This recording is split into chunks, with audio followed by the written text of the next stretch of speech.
week in lab, we're doing, on the syllabus it says experiment 5 and 6. Experiment 5 is going to tell you about IR spectroscopy, which we'll talk about here in a little bit. Experiment 6 is the actual doing that you're going to do in lab this week, okay? Your instructions for how to use the IRs is in 5, but the actual lab experiment is in experiment 6, okay? And I'll talk about your pre-lab for this week as well. Quiz number 5 this week, experiment 3 report is due this week, so we're taking your notebooks from you before you leave lab this week. Make sure you have that report ready to go. This Friday, Open Lab will close at 12 noon because all classes are ending on campus at noon due to the presidential inauguration, so Open Lab itself is also closing at noon on Friday. So keep that in mind for a schedule change. It'll still open at 9:30, but it's closing at noon. Next week, we're going to start experiment 7. It's a 2-week experiment, so we're going to do the first half of the experiment next week, and then the following, after fall break week, we will do the second half of the experiment. Just a note, and I'll talk about this more next week, but in case you want to work ahead, the pre-lab for experiment 7, you should do the pre-lab for the entire experiment in one pre-lab, okay? So you're not going to do first week pre-lab and second week pre-lab. You're going to do one pre-lab for the entire experiment, and you need to have that ready for lab next week, okay? So if you do start working ahead, make sure the pre-lab that you write is for the entire experiment. Okay, today I'm going to start talking about experiment 6 and what we're going to be doing in that experiment, and then I'll finish up with information about IR spectroscopy and explain that some as well. So in experiment 6, we get another unknown. Yay! Except for this time, we only have one thing in the unknown, so it's getting better. And we're going to use multiple techniques to identify this unknown.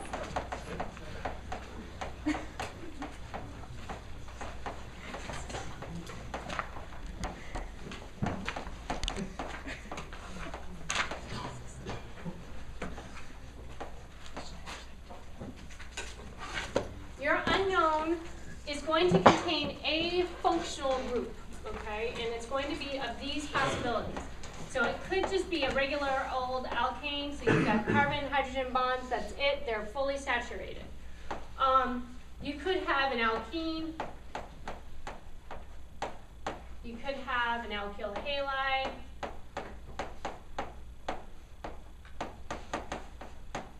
you could have a ketone, or you could have an alcohol. So you're going to have one of these functional groups. And so the first kind of step in this process is we need to figure out the physical constants of the unknown that you have. So we need to determine either its melting point or its boiling point.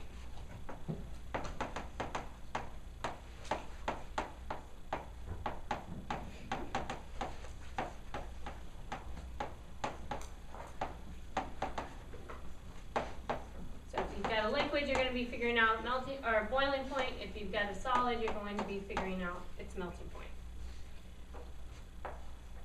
Second step here, for the alkyl halides, the way that we will figure out if you have a halogen or not, is we're going to use a flame test to do that. So in experiment 6, there is a couple pages that describes using sodium fusion test. You can use that to figure out if you have a halogen or not, and which type of halogen you have. We're not going to do that this semester, but we are going to do that, we'll use that in experiment 18 next semester. So don't throw that part of the lab manual away. You'll need it, but we're not going to do it this week. So flame test for halogens, and we're going to show you what this should look like in lab, but basically when you do this flame test, so this is instead of qualitative elemental analysis,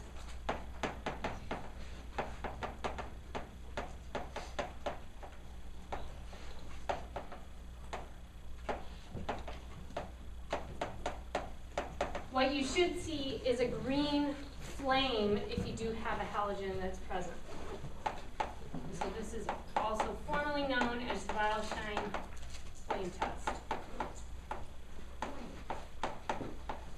And so everybody will need to do this test to determine if you have a halogen or not. This is the only way you'll be able to figure out if you do have one or not.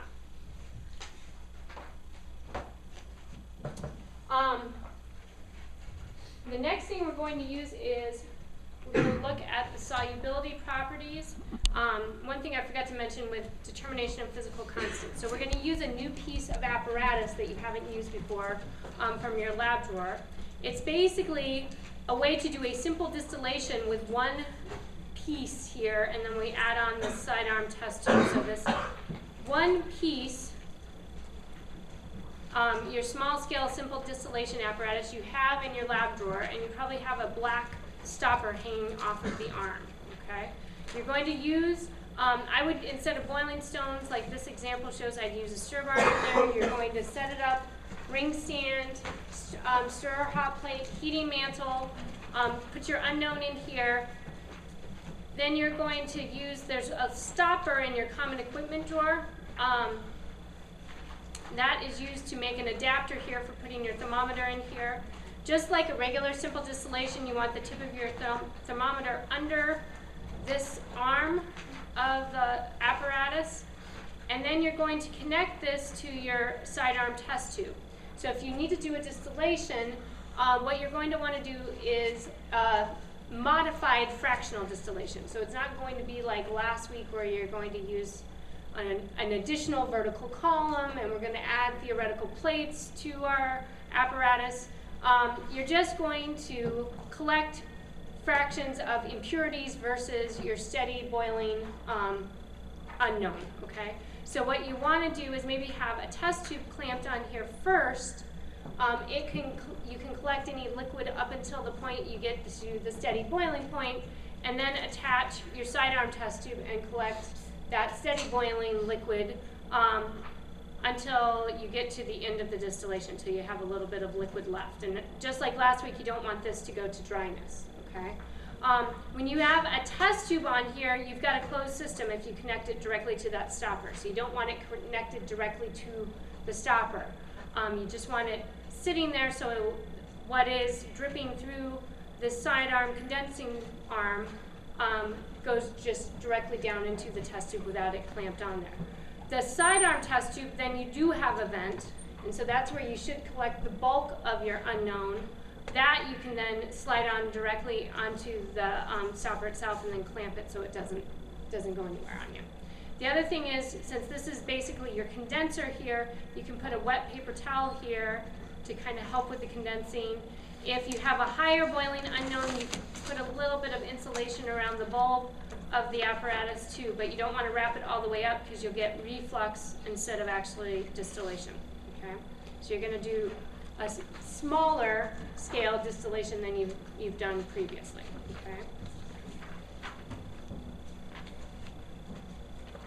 Now this table 6.1 is in your lab manual. And so this is for the third step in identifying your unknown, is the determination of solubility properties.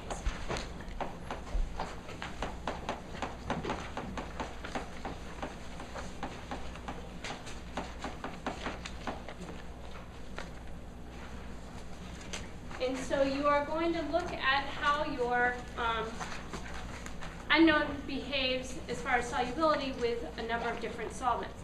Now, one thing that you have to be careful of is you do need to follow this table as written, and you need to start in the correct order of solvents. So you'll start with water, see what happens, then go to ether, see what happens.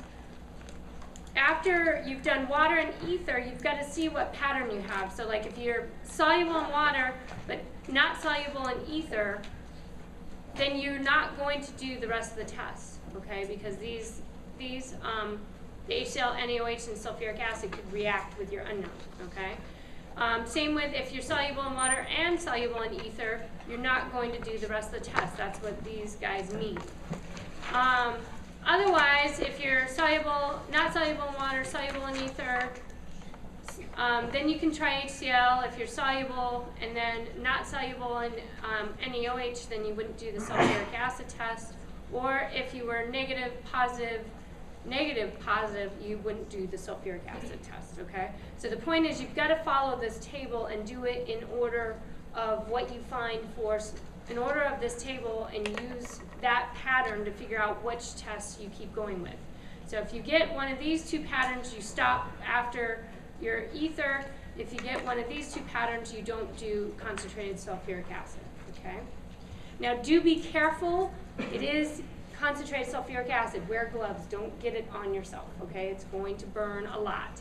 Also, don't spill it in the hood because someone else could end up with it on themselves either, okay? So be really careful with the concentrated sulfuric acid. HCl and NaOH is the same. HCl and NaOH you use with experiment 1 and 3, so be careful with that. The ether is going to come out of the red cans in the lab. There's still red cans of ether in the lab, so that's where you will get that from.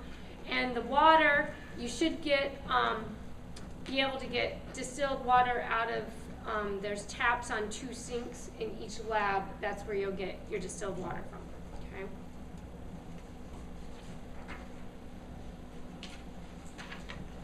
okay? The next thing that you will use, and like I said, we're going to talk more in detail about this in a minute, but we're going to use the interpretation of your IR spectrum that you collect for your underneath.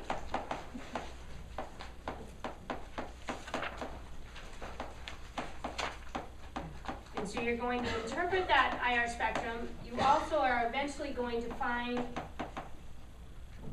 you're going to figure out what you have by finding a literature spectrum that matches your spectrum.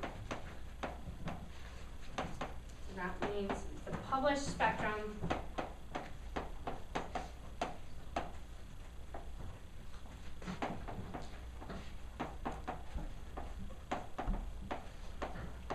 and that's going to match the experimental spectrum.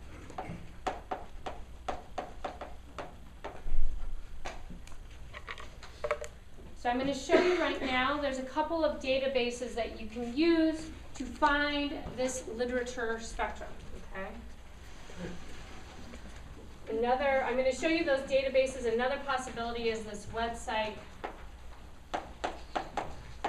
While the projector's coming up, it's the NIST website, which is http.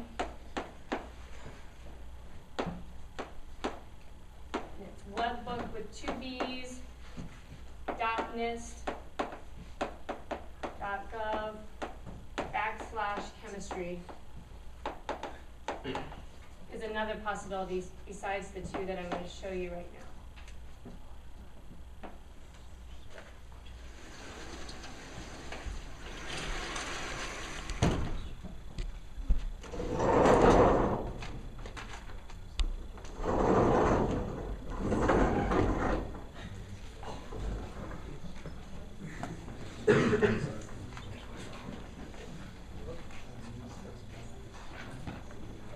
Okay, so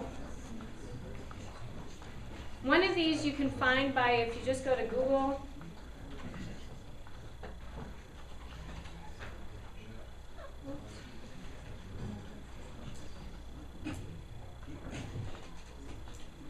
if you just type in SDBS, it's easier to find it that way than me giving you this guy here. So if you type in capital SDBS, this is the database that you want.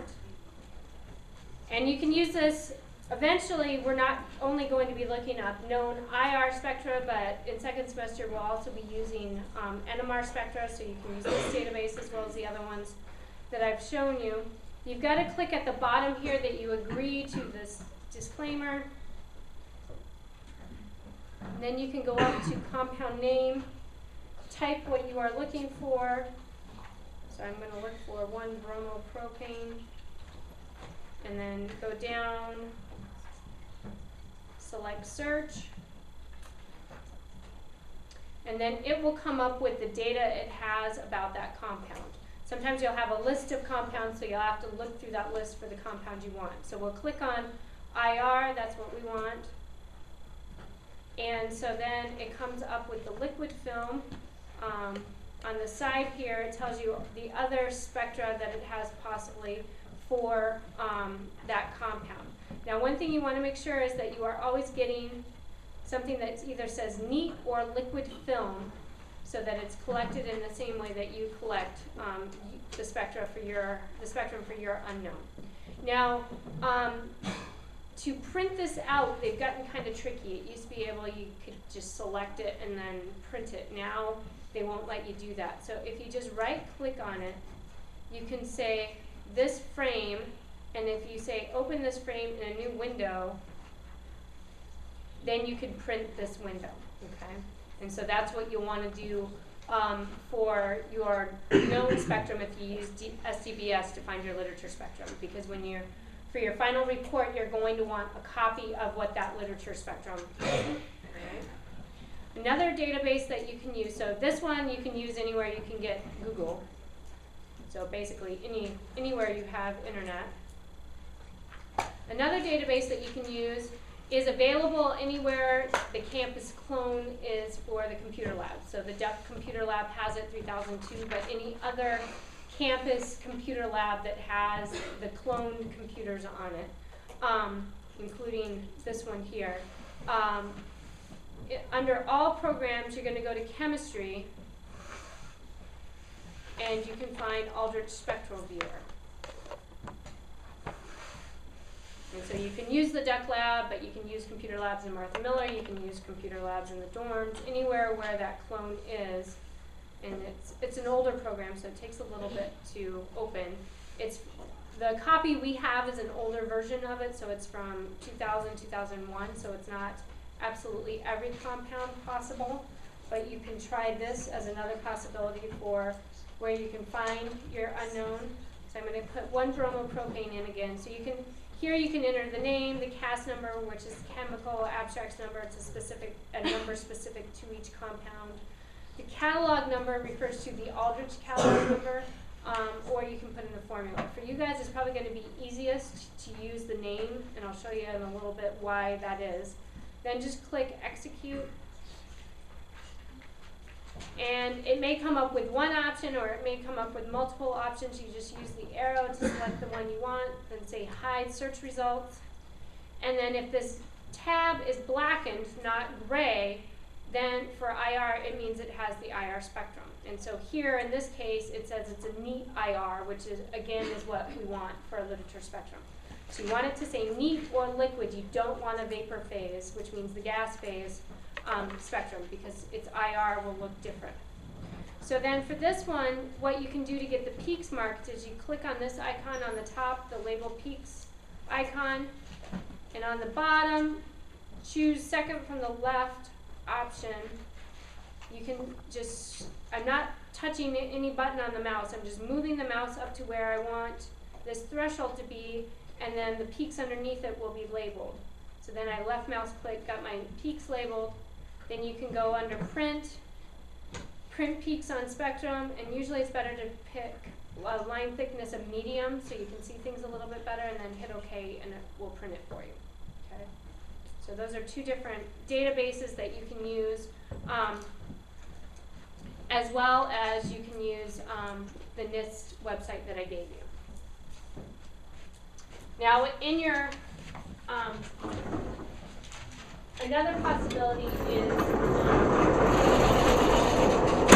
where paper spectra are, and I'll talk to you about that here in a little bit. So our fifth step in this process is using chemical characterization tests. So you already used 2 of them last week.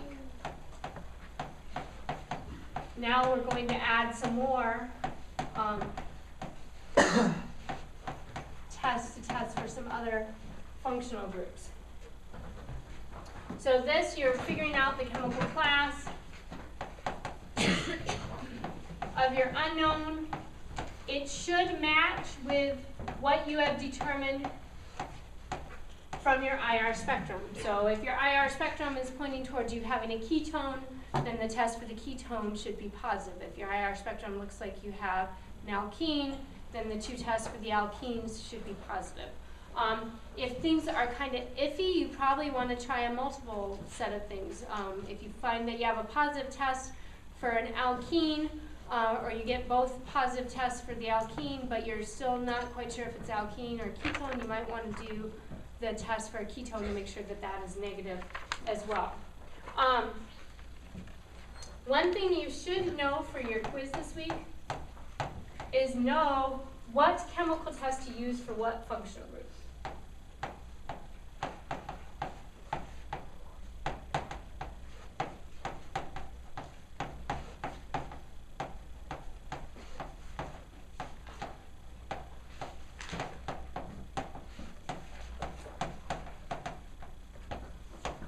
And then you should also know expected results, whether positive or negative. What is it going to look like if it's a negative test? Or what is it going to look like if it's a positive test?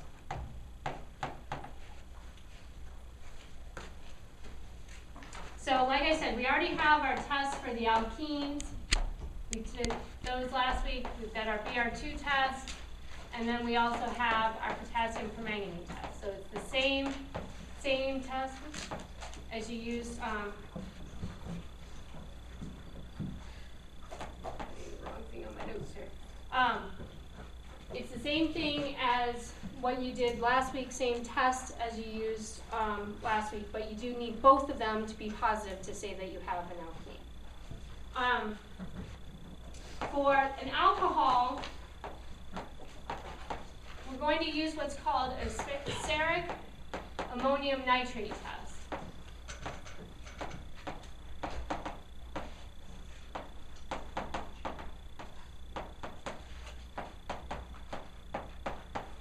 Is sometimes abbreviated as CAN test. And so if you get a positive test for this, then it means that you probably have an alcohol in your compound, and that should correspond to your IR.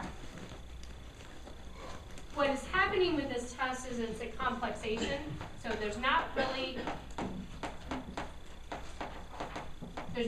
a reaction that I can draw per se for this test, but what you've got is the cerium complexes with the oxygen of the alcohols, and it also forms a complex with the nitrate as well from the ceric ammonium nitrate. So you get this type of complexation from the alcohol and the ceric ammonium nitrate. And that complex gives you a change in color. For the ketone, we'll use what's called the 2,4-dinitrophenylhydrazine test.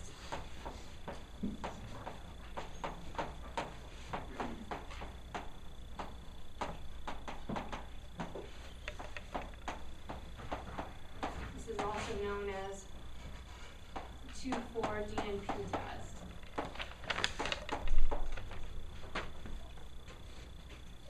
And so with this test, I can show you a reaction, so you should show this in your pre-lab as well. So we've got a ketone, and then this is what 2,4-DNP looks like.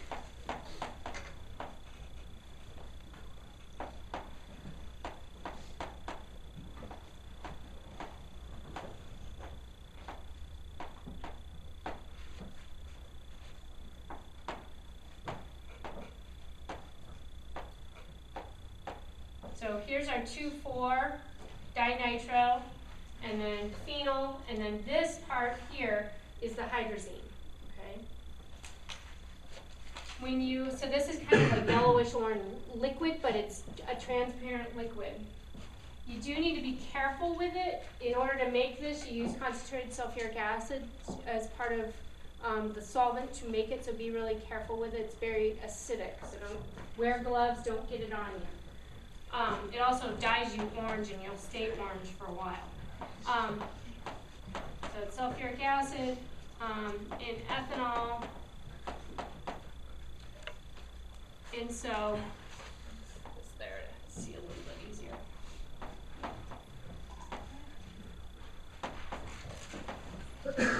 what you form is what's called a hydrazone. So you go from a hydrazine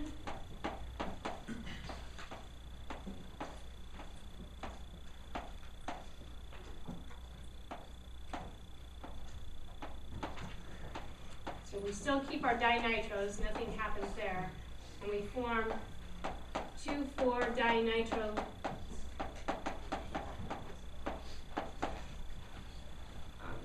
phenol here. Phenol hydrazone. So that's what we've got here is our hydrazone. This forms a yellow-orange precipitate.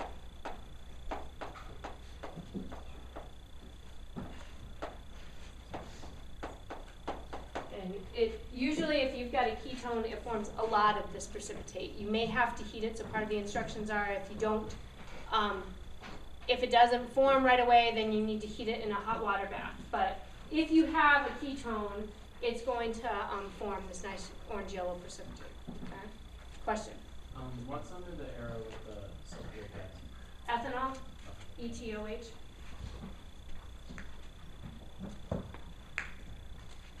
Okay, so then our sixth step here is where I was talking about needing literature spectra. You're going to do a literature search for possible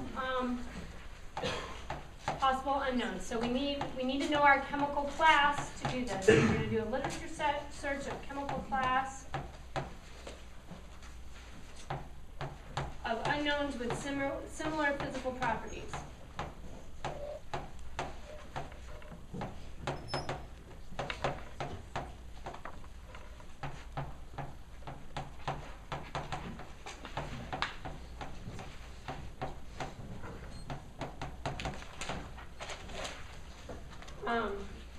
And so usually you're going to use the appendix in the back of the lab manual for this.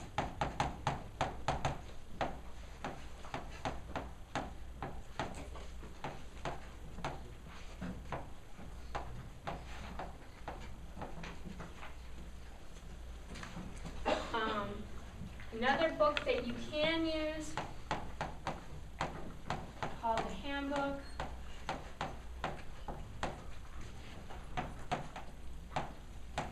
of Tables for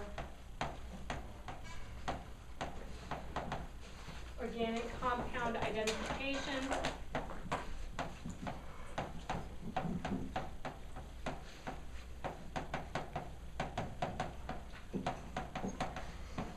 And this is in 3123. You have to be really careful with this book, though. It's really fragile. It's an old book. We only have one copy of it. And its spine and pages are starting to come away from it. So be really careful with it. But first you want to start with the appendix in the back of your lab manual for this search. So,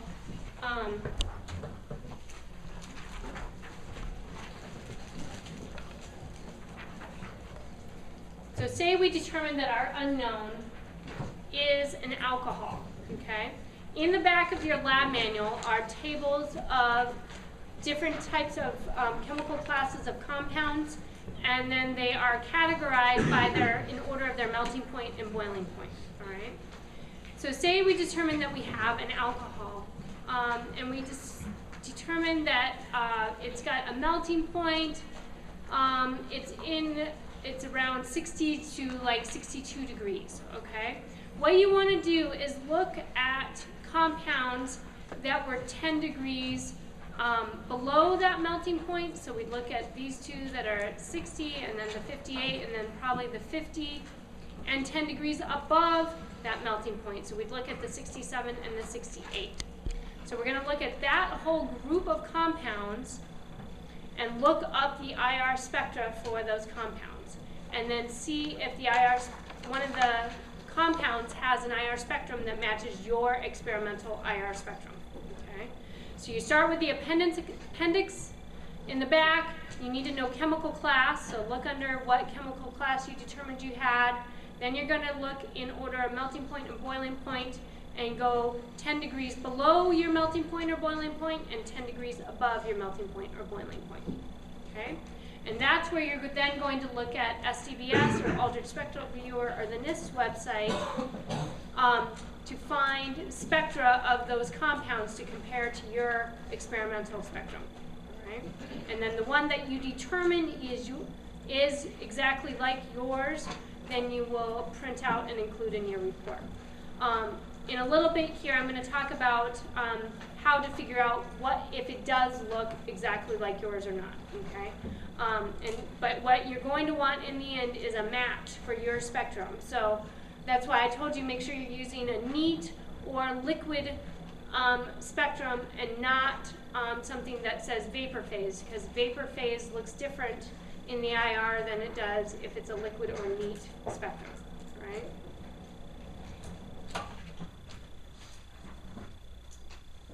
And so in your lab manual,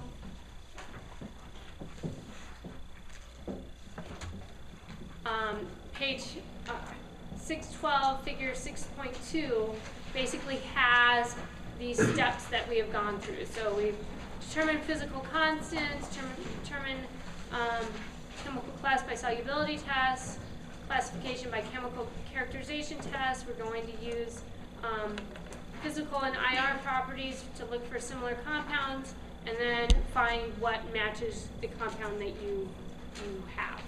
Okay. Now be careful with these compounds. Again, it's an unknown. You don't know where it's going to boil at, so or melt at. If it's something that's a liquid, it could be very volatile, so make sure you keep it capped so you don't have it completely evaporate on you, especially after you distill it or before you distill it, before you can do any other tests on it, okay? But just like any of the other unknowns, if you lose all your unknown, you're going to have to get another one, and it'll cost you points to get another one. So be careful with your unknown. If it's a liquid, keep it covered before and after the distillation so you don't lose it, all right? And same with solids, you want to make sure not to spill them. So now we're going to look at the information that's covered in Experiment 5 in your textbook. That has to do with the IR spectroscopy.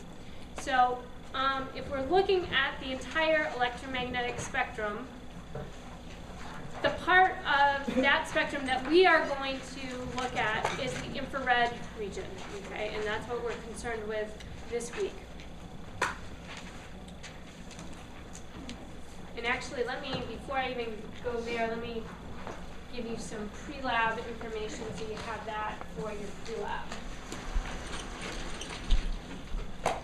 So this week for your pre-lab, it's a little bit different because we're using an unknown. We're not necessarily doing all the same chemical transformations, and there's not really yield calculations. So what you'll need a purpose. You're going to need to show any new reactions that you haven't shown in your notebook before. And so those are your chemical characterization test reactions. You do need a physical data table with the chemical test reagents in it. And just like for last week, where like for 2% bromine and carbon tetrachloride, you don't look up for the bromine and carbon tetrachloride solution, you look up bromine and you look at carbon tetrachloride separately. Okay, so break down the solutions that you're using into the chemicals that they are made from. You'll need your flow chart, which is the flow chart I just showed you. You want to show your small scale distillation apparatus.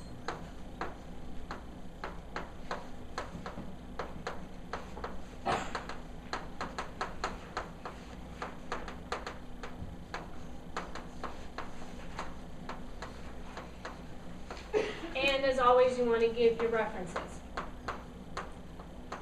So those are the parts that you are going to need for your pre-lab this week, and it's mainly concerning Experiment 6 for the pre-lab, okay?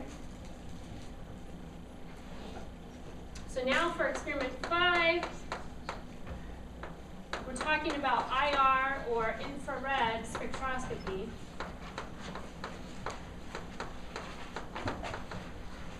So like I was saying, we're dealing with the infrared region of the electromagnetic spectrum. And so if you recall from Gen Chem, the infrared region is lower energy compared to the ultraviolet region. Okay, so we're looking at relatively low energy is going to be involved in what you are figuring out about your compounds. It's not going to be like the UV region. You can actually excite electrons and look at electron excitation.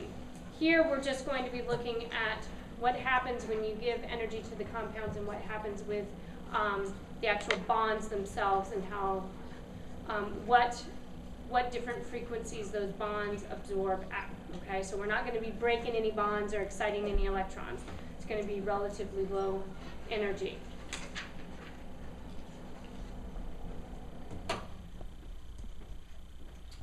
And so what we are looking at is the measurement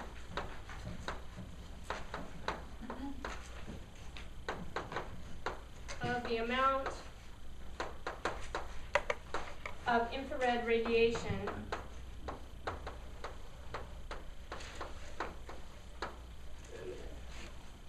I use the screen here in a minute, so turn that on. Infrared radiation that is absorbed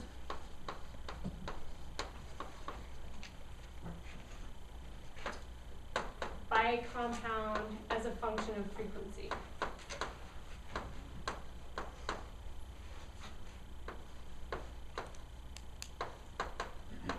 And so it's the frequency of the radiation that is being absorbed.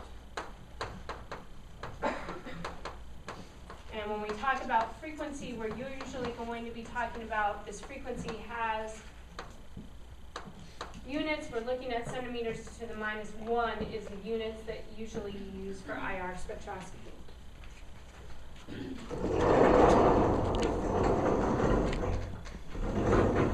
And so in your book, in your textbook, it shows you some information about IR spectroscopy and the different vibrations that are involved. So that's kind of, this is what your textbook shows you. I'm going to show you from Wikipedia. You can actually see it a little bit better.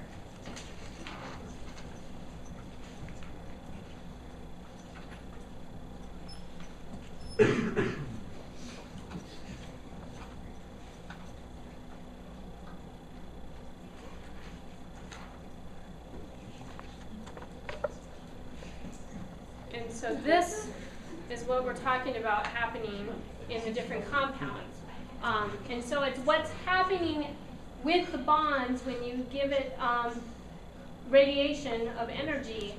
Where is it absorbing that energy? And so it depends on the frequency of this movement of the bonds, whether or not if you are absorbing at the specific frequency where that radiation is being given, do you get these bonds to move around like is shown here. So you can have symmetrical stretching, you can have asymmetrical stretching, you can have scissoring, you can have rocking or wagging or twisting.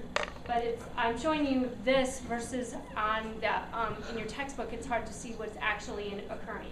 But with all of these, we're not looking at any bond breaking. We're looking at covalent bonds and what is happening with those bonds. Because everything, we talk about like bond lengths and things like that with compounds. Those are just averages because things are moving all the time, okay? And so then you're seeing where these specific bonds, what frequency will they absorb energy at? And given a particular type of bond, it will absorb energy in a particular area in the infrared region, okay?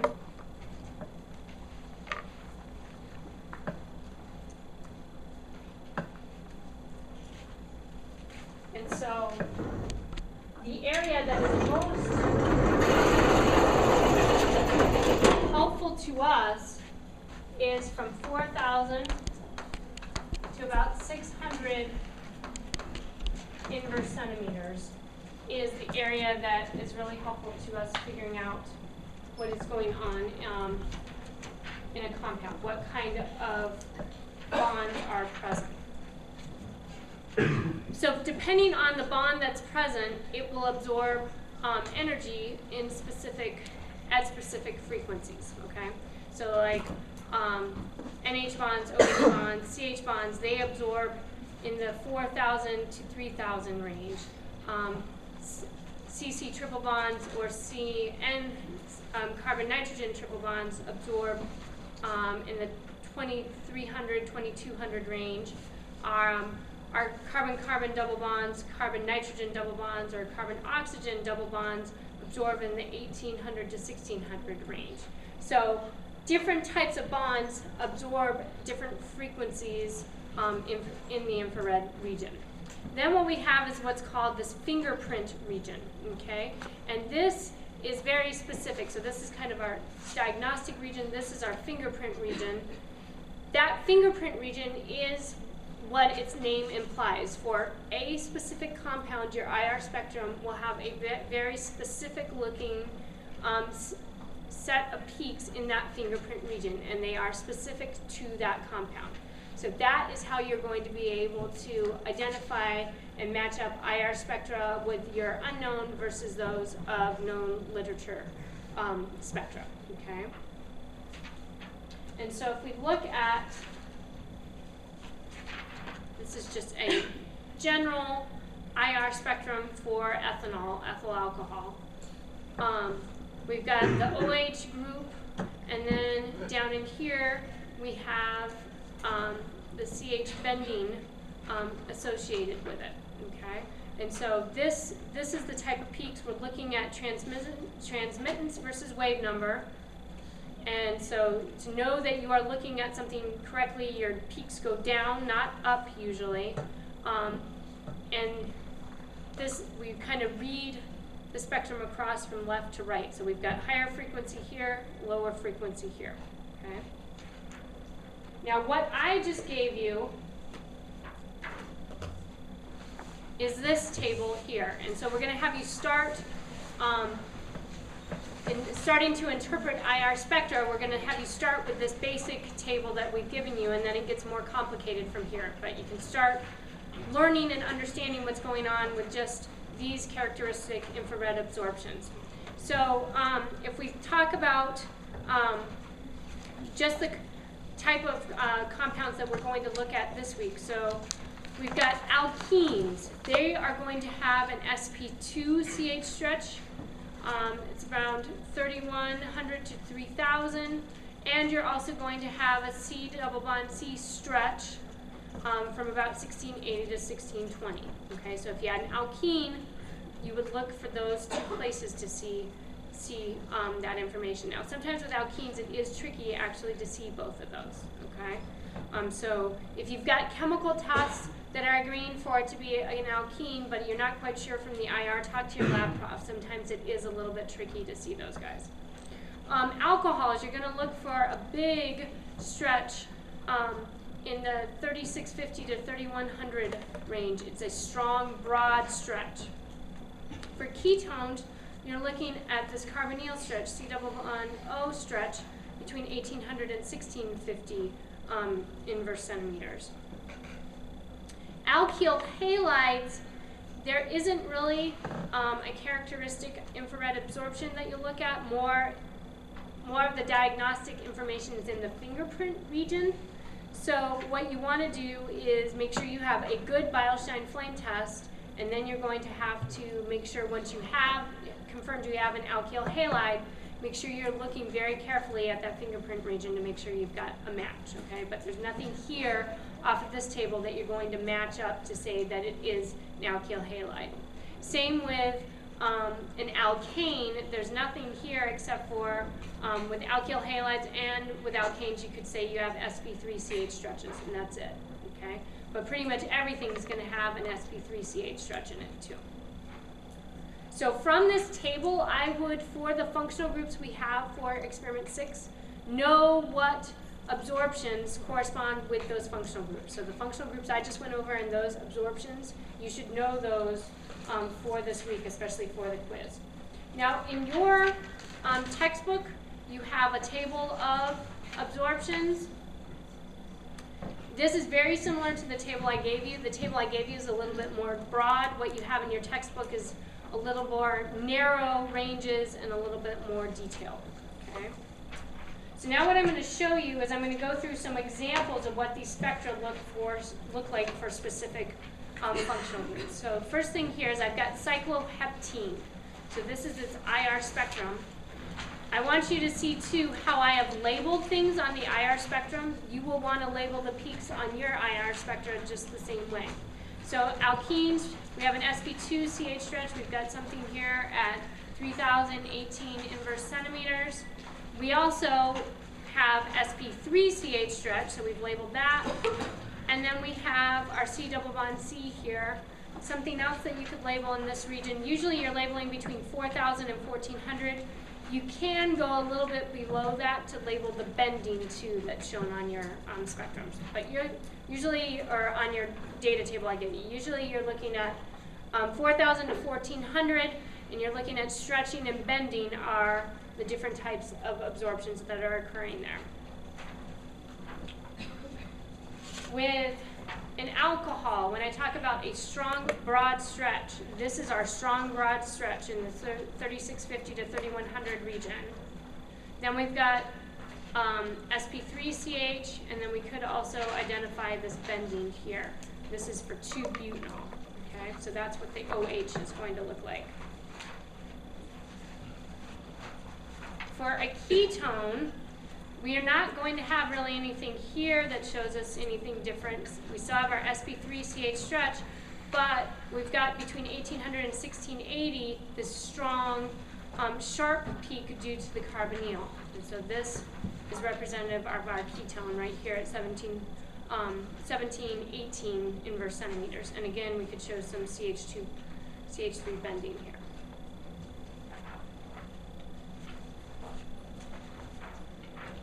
Now for a halogen, so we've got one bromopropane. We don't have anything here other than sp3CH. So anything else specific to that bromo is over in this, what we call our fingerprint region, okay? And so you don't have anything else that you would identify over in this region, the 4,000 to 1,400 region, all right? So you really got to count on that flame test because your IR is not going to be very specific for you other than to show you you don't have anything else. Same with an alkane. You're just going to have sp3CH stretching, nothing else, but you're not going to, you need to use the results of basically testing negative for everything. So an alkane sounds easy, but you have to get a negative test for everything as far as the characterization test to confirm you have an alkane, okay? So with an alkane, you'll want to do the flame test. You want to do the test for the alkenes. You'll want to do the DMP test. You want to do the Ceric ammonium nitrate test. And with the other functional groups, you'll want to make sure you do get a positive test, but also make sure that you test negative for something similar. Okay? So like when I was talking about you think you have an alkene, make sure you get the 2 positive tests, but make sure you're negative for a carbonyl for the DMP test. Now I'm going to show you 2 different compounds that are 6-carbon alkanes and how you use the fingerprint region to help you. Okay, so here we have hexane, just sp3CH. When we're looking at the fingerprint region, this is this region here. If you find an exact match of your compound, that region is going to match. So now I've got 2-methylpentane.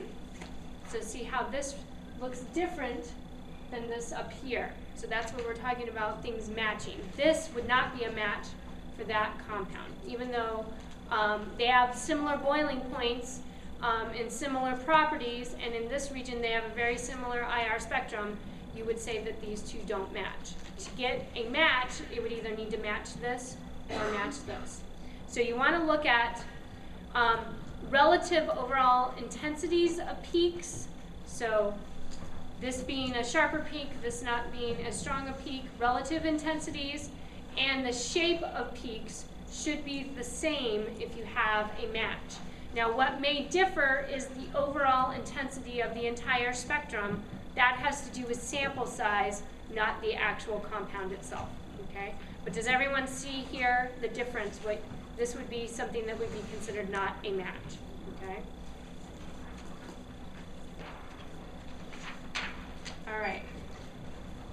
One thing you will always do if you are, and this is now 5-20 of your lab manual, so page 5-20 is a data table. You will always use a data table similar to this to report your IR data, okay? So make sure that you become familiar with this data table and use it to report your IR data. And then for this experiment, just like experiment 4, we have report sheets.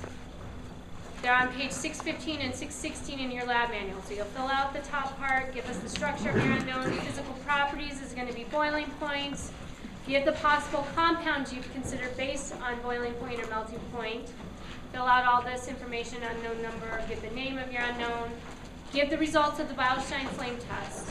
Give the results of the solubility test, which this can be a table as long as you list the solvents.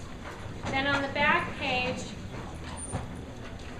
you're going to give a summary of the results from the chemical test, and then you're going to give your IR table. This table is exactly like that table that I just showed you from page 520. It's just not completely filled out. And then on an additional page, you'll give a conclusion, okay? Your instructors will go over specifics that they want for this report sheet. Yep. In our lab notebook, do we label this as just experiment 5 or experiment 6, or do we say experiment 5 and 6? You can say experiment 5 and 6. Okay.